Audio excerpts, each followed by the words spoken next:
Hello guys, and welcome to Let's Talk. For those of you who join weekly, thank you for joining. And for those of you who might be the first time, hello and welcome to Let's Talk. I hope you enjoyed this video. So please sit tight and because this is the last video in this 3-video part series message.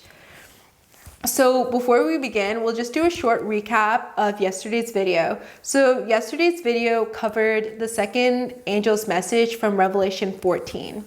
So the important messages of the second angel's message is to warn God's people to get out of Babylon, so that they will not be destroyed along with it. So it's important to understand the characteristics of Babylon so that we will not be destroyed along with it.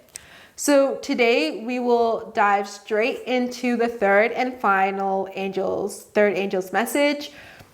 Please, if you have not already done so, pause this video, grab your Bible, grab a pen, grab a paper, an iPad, whatever you'll need to take notes because you don't want to miss on the important message that will be shared in this video. So let's start off by reading Revelation 14, verse 9 to 12. And it says, "A third angel followed and said in a loud voice, 'If anyone worships the beast and his image and receives his mark on their forehead or on their hand, they too will drink the wine of God's fury, which has been poured full strength into the cup of his wrath. They will be tormented with burning sulfur in the presence of the holy angels and of the Lamb. And the smoke of their torment will rise forever and ever. There will be no rest, day or night, for those who worship the beast and his image, for anyone who receives the mark of his name.' This calls for patient endurance on the part of the people of God who keep his commands and remain faithful to Jesus." So, wow, that was a mouthful. So let's analyze this Bible text, which is Revelation 14, verse 9, so that we can fully understand what the third angel's message is. So there is a huge warning in this third angel's message. It warns people not to worship the beast or his image, or they will receive a mark in their hand or forehead. So please, if you have not already seen my previous video on the mark of the beast, please pause this video and go watch it.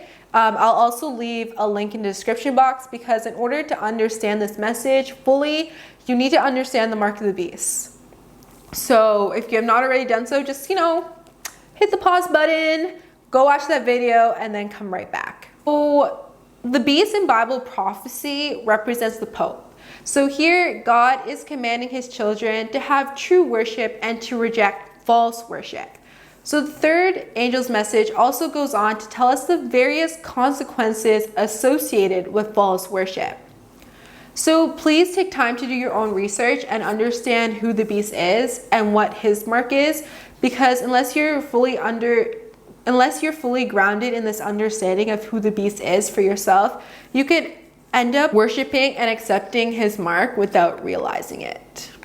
So although this third angel's message might sound like grim and scary, it isn't all that scary because there's hope. And the hope is found if you keep on reading in verses 12 and 13. This calls for the patient endurance on the part of the people of God who keep his commands and remain faithful to Jesus. "And I heard a voice from heaven say, 'Write this, blessed are the dead who die in the Lord from now on.' Yes, says the Spirit, they will rest from their labor, for their deeds will follow them."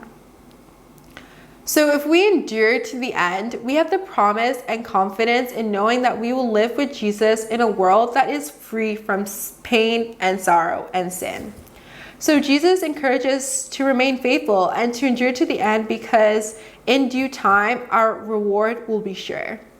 However, these will only be the ones who keep the commandments of God and remain faithful to Jesus. So now that we've come to the end of the third angel's message, you may be wondering, okay, what now?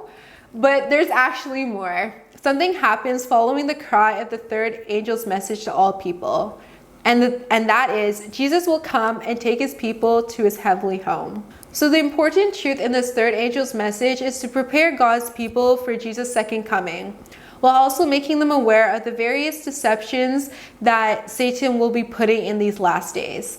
So unless these messages are understood and preached to the whole world, Satan can deceive the very best of us. So Jesus knew that his people would need these messages, so he gave them to us in his word. And they're to encourage us rather to scare or to discourage us. So please take time to read and understand these messages for yourself so that you'll be prepared to stand against Satan's attacks.